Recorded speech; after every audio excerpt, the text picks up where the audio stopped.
नमस्कार, मैं गजेंद्र जाटव और आज हमारे साथ हैं बीएसपी के पूर्व विधायक चौधरी सुरेंद्र कुमार और जो वर्तमान में दिल्ली के प्रदेश अध्यक्ष हैं। आज हम उनसे चर्चा करेंगे जो दिल्ली के हालात हैं उसको लेकर। सर, दिल्ली में जो बीएसपी का वोट बैंक है वो लगातार घटता जा रहा है, ऐसे क्या वजह है, क्या कारण रहा? दिल्ली प्रदेश में अभी जो चुनाव पीछे हुआ है नगर निगम में, उसमें हमने वापसी की है, क्योंकि जो विधानसभा का जो चुनाव हुआ 2015 में उसमें दिल्ली में 1.3% बसपा को मिला, लेकिन जैसे पार्षद का चुनाव हुआ उसमें हमने 4.6% वोट लेने का हम उसमें सक्सेस हुए और निश्चित तौर से बसपा दिल्ली प्रदेश में दोबारा चल निकली है।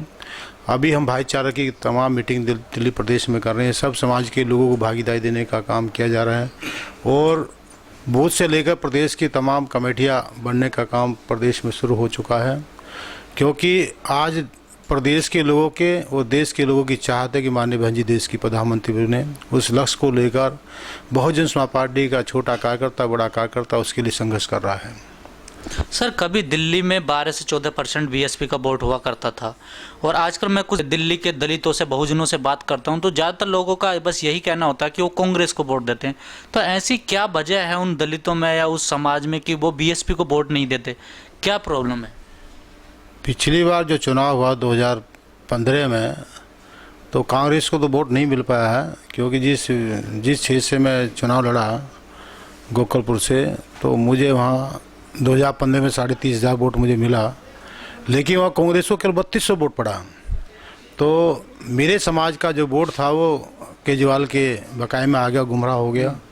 वो उसने गुमराह करने का भी काम करा, उसने वाईफाई की बात करी, बिजली पानी फ्री करने की बात रखी है, तो समाज को उन्हें गुमराह किया है। लेकिन हम फिर वापसी हमने कहा हमें फ्री चीज़ नहीं चाहिए, हमें देश में शासक चाहिए। वो जो शासक बनेंगे तो निश्चित तौर से बिल हम अपना आप देने का काम करेंगे। बाबा साहब डॉक्टर मैंने कहा कि हम देश में मांगने वाले नहीं, मैंने वोट की ताकत को आपको देश में देने वाला बनाना चाहता हूँ। सर, जिस प्रकार से आप बीएसपी के दिल्ली प्रदेश अध्यक्ष हैं, बहन जी ने जो आप कड़े फैसले लिए हैं और गठबंधन बना रही हैं छोटी छोटी पार्टियों से, तो सर इस पे क्या कहना चाहेंगे? जो तीसरा मोर्चा उभर के अब जो आ रहा है बीएसपी का और बहन जी एक बड़ा नेतृत्व कर रही हैं, तो इसके लिए क्या कहना बहन जी के लिए? गठबंधन का कार्य माननीय बहन जी के पास है। हमें जो आदेश निर्देश माननीय बहन जी देती है उसको हम प्रदेश में उसको लागू करने का काम करते हैं। जो भी फैसले लेती हैं उसी फैसलों के आधार पर हम सब लोग उनको लागू करते हैं। लेकिन आज इस देश के करोड़ों लोगों की चाहत है, देश के ओबीसी समाज के लोगों की चाहत है, देश के ओबीसी समाज के मुस्लिम समाज के लोगों की चाहत है, अल्पसंख्यक लोगों की चाहत है, देश के एसटी जो ओबीसी की चाहत है कि निश्चित बहन जी देश की प्रधानमंत्री बने। उसका लक्ष्य निश्चित तौर से माननीय बहन जी अपने सिस्टम में लगी हैं और ये निश्चित है कि बहन जी देश की प्रधानमंत्री बनना सुनिश्चित और निश्चित है।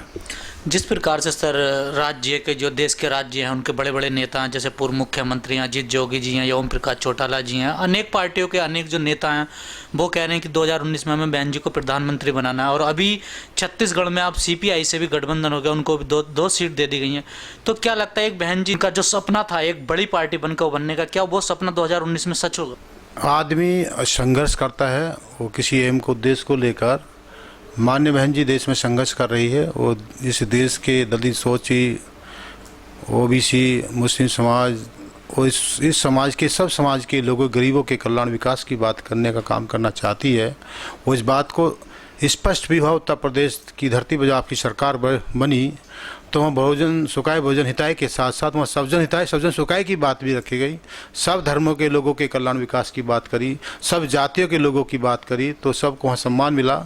और आपने कानून व्यवस्था को भी देखा होगा, तो निश्चित तौर से माननीय बहन जी को देश का बच्चा इस देश का गरीब बहन जी को आज की डेट में वोट देना चाहता है और हाथी के सामने और बटन दबा कर माननीय बहन जी को देश का प्रधानमंत्री में वो चाहते हैं कल ही चुनाव हो जाए, क्योंकि इस देश में माननीय बहन जी सेकंड लीडरशिप की राजनीति कर रही है। कर्नाटक चुनाव के बाद में बहन जी जब आई निकल कर तो उन्होंने इस देश में सेकंड लीडरशिप की उन्होंने राजनीति ले ली है। जो सेकंड लीडरशिप माननीय बहन जी इस देश की करना शुरू कर दिया है, क्योंकि तमाम इस देश की ओबीसी पार्टियां या देश की दलित समाज की तमाम पार्टियां बहन जी को देश का प्रधानमंत्री बनाने की चाहत में लग गई है। तो निश्चित तौर से समय आ चुका है देश के संविधान को हिफाजत करना, इसकी रक्षा करना, इसको दिशा करना। केवल एक ही हमारे पास नेता है जो माननीय बहन जी है, जो इस संविधान को दिशा दे सकती है, इसकी हिफाजत कर सकती है और इसको सही तरह से लागू कर सकती है। सर, समाज में एक बड़ा मैसेज तेजी से फैला कि 2019 का जो चुनाव होने वाला लोकसभा का, कि वो गांधीवाद और बरसी अम्बेडकरवाद का होने वाला। क्या लगता है कि बहुजन समाज अब जागरूक हो गया? आज हम मनुवाद की टक्कर पे हम बैठे हैं, ना कि गांधीवाद तो आज तीसरे मोर्चे की तरफ चला गया। तीसरी राजनीति आज गांधी के लोग कर रहे हैं। कांग्रेस आज तीसरे नंबर पहुंच गई है। आज अम्बेडकरवाद मनुवाद की आपस में टक्कर है। और निश्चित तौर से बहन जी तो फिर भी कहती है हम किसी राजनीति की बात नहीं करते, कि जाति की बात नहीं करते। वो तो मान्य बहन जी कहती कि देश में सभी को आरक्षण होना चाहिए, इस देश में जितनी जिसकी संख्या उसकी उतनी भागीदारी होनी चाहिए। उतनी भागी के आधार पर उनको तमाम सभी को आरक्षण मिलना चाहिए जितनी उनकी संख्या है। हम तो चाहते हैं, लेकिन देश में क्या होता है, 85% के लोगों को 49% का आरक्षण मिलता है, 15% के लोगों को 51% का आरक्षण, फिर भी उन लोगों का पेट नहीं भर रहा है।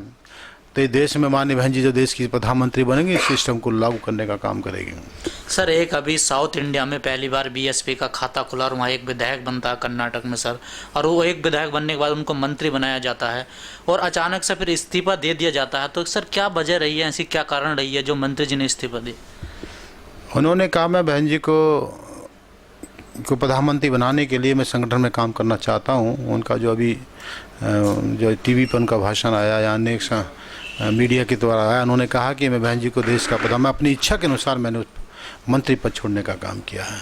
तो ऐसा नहीं है क्यों हटाया गया, क्या कारण है। वो निश्चित तौर से बहन जी को उस प्रदेश में अपने लोगों को तैयार कर वहाँ पार्टी में लोगों को जोड़कर वहाँ से सांसद जिताने का वो प्रयास करेंगे।